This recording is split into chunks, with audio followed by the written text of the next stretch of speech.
Arrête-toi. Respire profondément. Je sais que tu traverses une épreuve très lourde. Tu portes un fardeau totalement invisible aux yeux du monde. Il y a des nuits où tu es allongé dans ton lit, où ton esprit tourne à 100 à l'heure, comme une machine impossible à éteindre. Tu penses aux factures accumulées. Tu penses à tes relations brisées. Tu penses à un avenir incertain. Tu penses à toutes ces choses que tu ne peux pas contrôler. Au milieu de ce bruit incessant, une question te hante. Dieu voit-il ma souffrance? Sait-il ce que je ressens réellement, cette angoisse qui me serre la poitrine?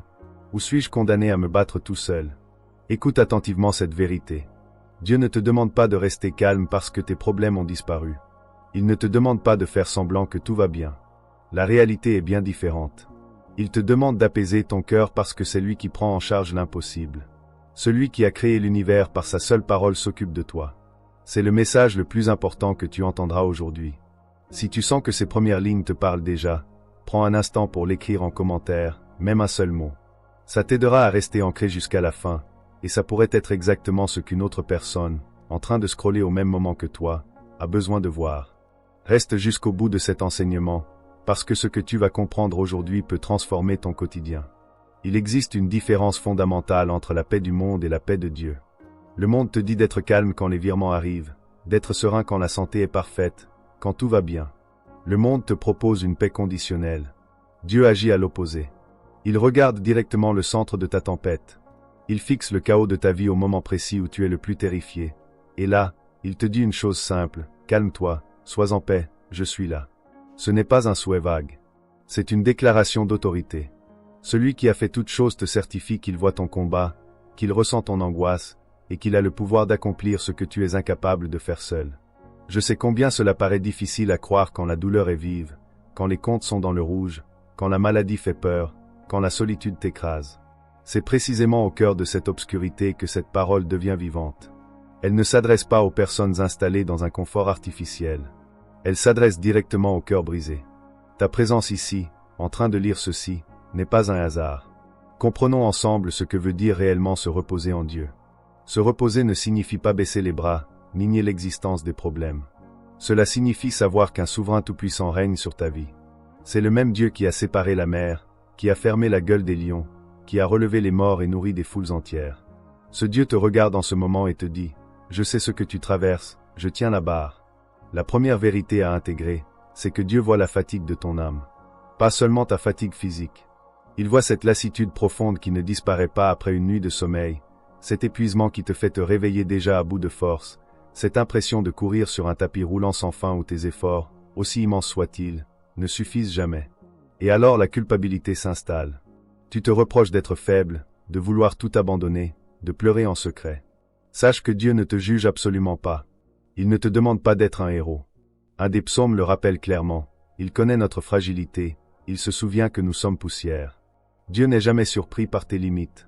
En fait, c'est souvent quand tu touches le fond que sa puissance peut vraiment intervenir. Tant que tu t'accroches à rester fort par tes propres moyens, tu bloques son action. Dieu attend simplement que tu sois honnête avec lui. Le monde t'incite à masquer tes faiblesses, mais lui attend que tu reconnaisses ton besoin de son aide. Quand tu dis enfin je n'en peux plus, quelque chose s'ouvre. Imagine un enfant qui essaie de porter une valise trop lourde pour lui. Il s'épuise, le visage rouge, les bras tremblants. Le père est juste à côté. Il pourrait porter la valise d'une seule main, mais il attend que l'enfant le regarde et lui demande de l'aide. Quand l'enfant demande, le père ne le gronde pas. Il prend le fardeau, le pose sur son épaule, et lui tend la main. C'est exactement ce que Dieu veut faire pour toi. Il veut que tu lâches la valise. Ne pense pas un seul instant qu'il ignore tes nuits sombres. Il voit quand tu te réveilles à 3 heures du matin. Il observe ton cœur qui bat la chamade dans l'obscurité. Il entend ces scénarios catastrophes qui tournent dans ta tête. Il voit la peur que tu caches derrière un sourire de façade durant la journée. Il est proche de ceux qui ont le cœur brisé, et il recueille chacune de tes larmes, sans en perdre une seule. Si un tel soin est accordé à tes larmes, imagine ce qu'il fera de tes problèmes. Cette lourdeur émotionnelle que tu ressens montre que tu portes des choses que tu ne devrais pas porter seul. Tu essaies de tout contrôler, et cela te détruit lentement. Tu n'as pas été créé pour porter le poids du monde. Il t'est simplement demandé de déposer tous tes soucis, pas une petite partie d'entre eux, tous, parce que c'est lui qui en prend soin. Sa présence ne signifie pas l'absence de tempête. Elle garantit sa compagnie au milieu du chaos. Regarde ce passage bien connu de l'Évangile où il est dit « Venez à moi, vous tous qui êtes fatigués et chargés, et je vous donnerai du repos. Il ne demande pas de régler tes problèmes avant de venir. Il ne demande pas d'être parfait. Il dit simplement, viens comme tu es. Ce repos promis n'est pas une richesse soudaine ou la disparition magique de tes épreuves. C'est une paix intérieure, la capacité de garder un esprit calme alors que la crise est toujours là. Le problème persiste, mais il ne te domine plus. Si tu sens qu'un poids particulier commence à s'alléger en toi en lisant ceci, mets un like maintenant à ce message. Ce petit geste t'aidera à revenir plus facilement à ces mots un autre jour où tu en auras besoin. Dans une autre lettre, l'apôtre Paul écrit de ne s'inquiéter de rien, mais de tout présenter à Dieu par la prière, avec des actions de grâce. Comprends bien le contexte, Paul n'écrit pas ces lignes depuis une belle villa. Il les écrit depuis une prison, enchaîné, dans l'incertitude totale quant à sa vie. Et pourtant, du fond de sa cellule, il affirme qu'aucune situation ne mérite qu'on y perde sa paix. La méthode qu'il propose est claire, présenter chaque sujet à Dieu, avec une transparence totale, en y ajoutant la gratitude. Remercier avant même de voir la réponse. La gratitude est une arme spirituelle puissante. Quand tu rends grâce au milieu de l'épreuve, tu affirmes que ta confiance est plus forte que les circonstances. De cette attitude découle une promesse immense, une paix qui dépasse toute compréhension humaine viendra garder ton cœur et tes pensées. Cette paix défie la logique. C'est cette sérénité incompréhensible qu'on ressent parfois au cœur de la plus grande crise de sa vie, celle qui fait que les gens autour de toi ne comprennent pas comment tu peux rester aussi calme. Cette protection s'active par la prière et par la confiance.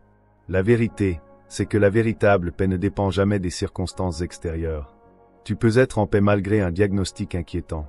Tu peux ressentir de la sérénité malgré un problème financier ou une rupture. Cette paix n'est pas liée à ce qui se passe autour de toi. Elle est liée à celui qui habite en toi. La plupart des gens vivent sur des montagnes russes émotionnelles. Si les nouvelles sont bonnes, ils jubilent. Si un obstacle surgit, ils s'effondrent. Dieu veut te sortir de ce cercle. Il veut poser tes pieds sur un roc solide, celui de la confiance.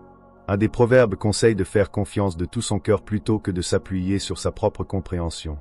Il s'agit de s'abandonner totalement, sans garder de plan de secours humains, d'arrêter de vouloir tout analyser et tout anticiper. Ton regard est limité. Tu ne vois qu'un tout petit fragment de l'image globale. Lui voit l'histoire dans sa totalité. Le calme dont je te parle n'est jamais une passivité. Se reposer ne signifie pas croiser les bras en attendant que les problèmes se résolvent d'eux-mêmes. Ce calme est un acte de courage. C'est la décision ferme de refuser le désespoir alors que tout y pousse. C'est choisir la confiance quand tout incite à la panique. Cette force intérieure vient directement de l'esprit. Pouvoir dormir sereinement sans connaître le lendemain est une grâce. Il faut apprendre à garder cette confiance même en l'absence de signes visibles. Souvent, il n'y a pas de confirmation immédiate. Ce silence n'est pas une absence. C'est le moyen par lequel ta foi se fortifie, en t'appuyant uniquement sur une parole qui ne faillit jamais. Regardons quelques exemples concrets pour illustrer cette vérité. Le premier est celui de Jésus au milieu de la tempête, dans l'évangile de Marc. Lui et ses disciples se trouvaient sur une barque quand une tempête d'une violence inouïe s'est levée. Les vagues remplissaient le bateau. Les disciples, pourtant pêcheurs expérimentés, étaient terrifiés, convaincus qu'ils allaient mourir. Et où était Jésus? Il dormait paisiblement à l'arrière du bateau. Ils l'ont réveillé en criant, lui demandant s'il ne se souciait pas qu'ils périssent. Il s'est levé, a regardé le vent et les vagues, et a prononcé une parole simple, « Silence, tais-toi ». Immédiatement, le vent s'est arrêté et un grand calme est apparu. Sa sérénité ne dépendait pas de l'état de la mer, mais de son intimité profonde avec le Père. Un seul mot lui a suffi pour apaiser le chaos. Il peut faire exactement la même chose dans ta vie, calmer la tempête qui secoue ton foyer, tes finances ou ta santé. En attendant son intervention, il te demande simplement de rester dans la barque à ses côtés. Le deuxième exemple est celui de Paul et Silas en prison, dans le livre des Actes. Ils avaient été battus violemment et jetés dans un cachot sombre, les pieds enchaînés. La douleur physique était insupportable. N'importe qui aurait hurlé de désespoir. Mais vers minuit, ils se sont mis à prier et à chanter des louanges. Soudain, un tremblement de terre a secoué les fondations de la prison, les portes se sont ouvertes, et les chaînes de tous les prisonniers se sont détachées. Leur louange au cœur de la souffrance a précédé leur libération. Ils n'ont pas attendu d'être libres pour louer. Ils ont loué, et la libération est venue ensuite. De la même manière, ton calme au milieu du chaos peut devenir un témoignage puissant pour ceux qui t'entourent. Le troisième exemple est celui du prophète Élie sur le mont Horeb. Il venait de remporter une grande victoire spirituelle, mais juste après, la reine Jézabel avait menacé de le tuer. Épuisé et terrifié, il a fui dans le désert, s'est assis sous un buisson et a demandé la mort, totalement à bout de force. Il n'a pas été réprimandé. Un ange lui a apporté de la nourriture et de l'eau, puis l'a laissé dormir. Le corps a d'abord été restauré, avant l'esprit. Une fois reposé, Élie a marché jusqu'à la montagne. Là, un vent violent a brisé les rochers, mais Dieu n'était pas dans le vent. Un tremblement de terre s'est produit, mais il n'y était pas non plus. Un feu est passé, et il n'y était toujours pas. Puis un murmure doux et léger s'est fait entendre, et c'est dans ce calme absolu qu'il s'est révélé. Il n'a pas besoin de bruit pour agir. Il parle souvent dans le silence d'une prière discrète. Pour l'entendre, il faut apaiser le vacarme du monde et calmer son propre esprit. Abordons maintenant l'anxiété, cette épidémie silencieuse de notre époque. Elle te projette constamment dans un futur imaginaire rempli de catastrophes qui n'arriveront peut-être jamais, et elle te vole l'instant présent. Il est rappelé qu'un esprit de peur ne vient jamais du Créateur, mais un esprit de force, d'amour et de sagesse. La peur et l'angoisse ne viennent pas de lui, tu peux donc les affronter avec autorité. Un des psaumes donne cette instruction simple, arrête-toi et sache qui est Dieu. Cesse de courir. Cesse de vouloir tout contrôler par toi-même. Accepte ta condition humaine et laisse Dieu être Dieu dans ta vie. C'est un soulagement immense de réaliser que tu n'as pas à porter le monde sur tes épaules. Une méthode pratique pour combattre l'anxiété consiste en un échange. Chaque fois qu'une pensée effrayante traverse ton esprit, remplace-la par une promesse biblique. Si tu penses que tu ne t'en sortiras pas financièrement, réponds-toi que Dieu pourvoit à tes besoins. Si la peur de la maladie te hante, rappelle-toi la promesse de guérison. Plus tu pratiques cet échange, plus ton esprit se remplit de vérité, et moins l'angoisse trouve de place pour s'installer. Parlons maintenant d'un outil que Dieu utilise souvent, l'attente. Dans notre culture de l'immédiateté, attendre est perçu comme une perte de temps. Mais chez lui, l'attente est un processus de transformation. Elle développe la fermeté de ta confiance, elle fait mûrir ton caractère. Une réponse est parfois retardée simplement parce que tu n'es pas encore prêt à recevoir ce qui vient. Si un père donnait les clés d'une voiture de course à un enfant de 10 ans, ce serait irresponsable. Il attend que l'enfant grandisse pour qu'il puisse conduire en sécurité. Chaque jour d'attente est une préparation. Un psaume déclare que ceux qui sèment dans les larmes moissonneront dans la joie. Tes larmes ne sont pas perdues, elles sont des semences qui produiront une récolte. Ne laisse pas l'amertume s'installer dans cette période de silence. Rien de ce que tu traverses n'est inutile. Pour illustrer concrètement cette réalité, laisse-moi te partager une histoire touchante, celle d'une femme qu'on appellera Sophia. À 40 ans, Sophia traversait un effondrement émotionnel total. Tout avait commencé quand son mari Ricardo avait perdu son emploi après 15 ans de service loyal.